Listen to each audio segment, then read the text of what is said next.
Near the town of Janesville, bees are all the buzz, and for good reason. WCCO's John Lauritsen shows us why this particular bee colony is on the National Register of Historic Places as we go finding Minnesota.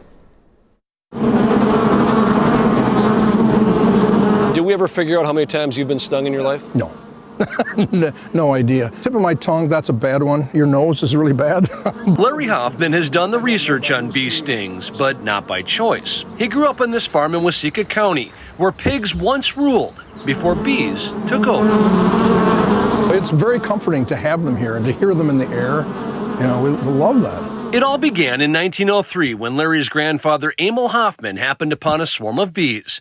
He became intrigued when they flew into a makeshift container and settled there. And then launched his career. Within just a few years, the bees were making more money than the pigs, so he quit the pigs and went into bees full time. Smart move. It's believed Emil was the state's largest honey producer in the 1920s.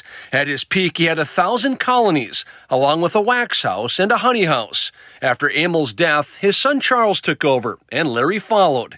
It was a way of life, and they wore it well. The combination of honey and wax and all of it was lovely. But as the century wore on, the operation slowed. By the mid-'80s, the honeybees were gone, though not forgotten. As that building unfolds, you realize, what is this?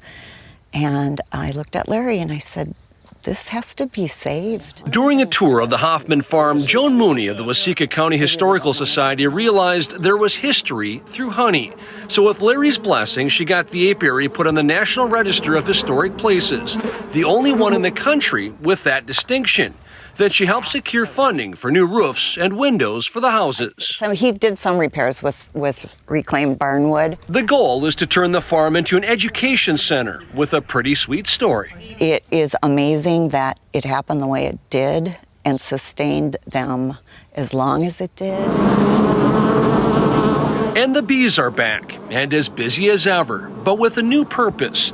The honey they make isn't nearly as important as the lessons they'll teach. We all know bees are in trouble. I mean, it's not just a little problem, it's a big problem. So education, that's the whole focus of this place, is education. In Janesville, John Lauritsen, WCCO 4 News. After a few more renovations this year, the apiary plans to open to the public by next summer. For more information on Hofmann and the status of bees in Minnesota, just head to WCCO.com/links.